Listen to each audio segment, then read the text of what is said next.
This is the Hot Wheels Double Vision Redline. This casting was first released as the Mantis in 1970. You may recall I did one of those earlier. For 73, the exposed rear-mounted engine was replaced with solid louvers, and the name changed to Double Vision. This one isn't nearly as fancy as the Mantis because of that engine change. All of the versions in 73 had enamel paint and redline wheels. I won't lie, this thing fought me the entire way. As you saw in the opening, it was in really rough shape. It was missing the glass.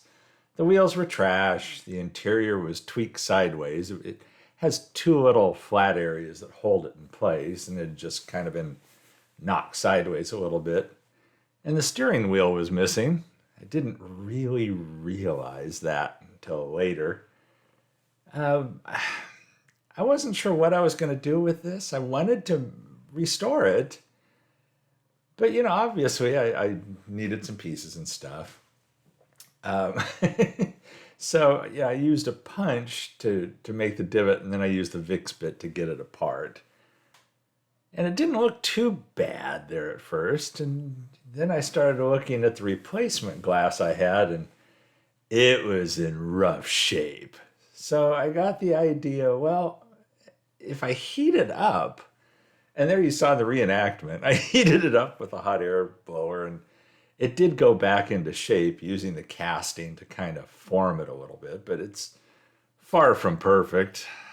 I'm assuming it was damaged in shipping, but it took its shape back kind of, sort of. So that's all that saved this thing from going down the Gaslands path.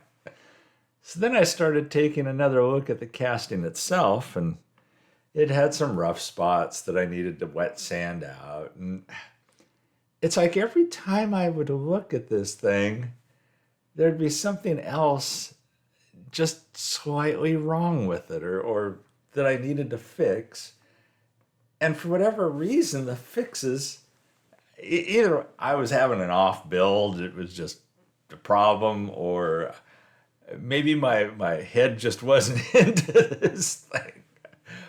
But it wasn't exactly a fun build.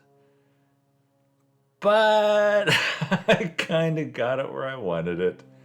And then I wanted to do something Xavier showed a while back on Diecast Show Customs channel, doing the Spectra Frost paint. But I didn't realize I was running out of the green. So that was kind of not spraying well, and that can did end up running out and going into the trash at the end of the paint. So I will say that frosted glass spray goes on pretty darn well, and I will be trying it again. So while that's off drying, I needed to replace the red lines. I had the replacement bearing style wheels from Bright Vision. I used the resin printed bearings, just to redo the axles. And this always goes pretty smoothly.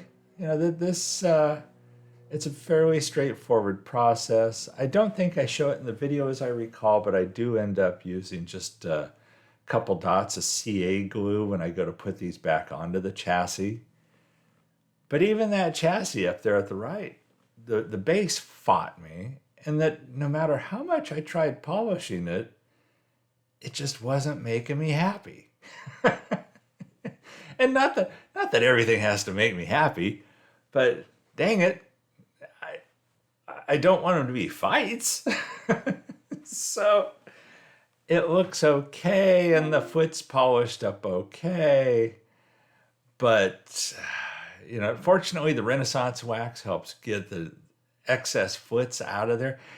I thought I had it completely buffed out before, and then I hit it with the Renaissance wax, and that helps pull out any additional remaining amount. It always surprises me how much more it gets out of there. So I definitely, when I polish something up that's going to stay polished like the base, it's not just a protective coat for the Ren wax. It also helps get any residue out of there. So, that being said, that this isn't a complicated build. It's just, damn. So there you see the Spectra Frost paint, and it's kind of an interesting look. To me, it's kind of an anodized kind of look. I wish I had been able to put more coats of green down before I did the frosted glass, but that is the way it is. So throw this thing together, throw the screws in it. Off camera, I did put a little steering wheel in there. I decided not to paint the steering wheel because the interior wasn't painted, and I thought only painting that steering wheel would make it look almost even more out of place. And again, unfortunately, the Mantis and double vision steering wheels aren't like regular steering wheels. So that even was kind of in the way on this, but I wanted one in there. So it is what it is. And kind of like I said, sometimes you bite the bear and sometimes the bear bites you. There's where we started. Pretty beat to hell. And so I think it ends up better, which isn't saying a whole hell of a lot, but it's better. There's a finished product. That Spectra Frost kind of look is interesting. And I really like it with the green. I'm not sure how I'm going to feel about it on other colors. I don't know that I'd like it in a red, maybe. In a blue, I think I might. But there's something about the green, I kind of knew I was going to like it. And the one Xavier did was a green. And I think that was the military delivery van, the dairy delivery, if I remember right, he did in Spectra Frost. So anyhow, there it is. It is what it is. I hope you like this build. I hope you enjoyed the video. And there's some glamour shots coming up here in just a second. Everybody, stay safe and healthy out there. Thank you for watching this build, and I'll catch you in the next one.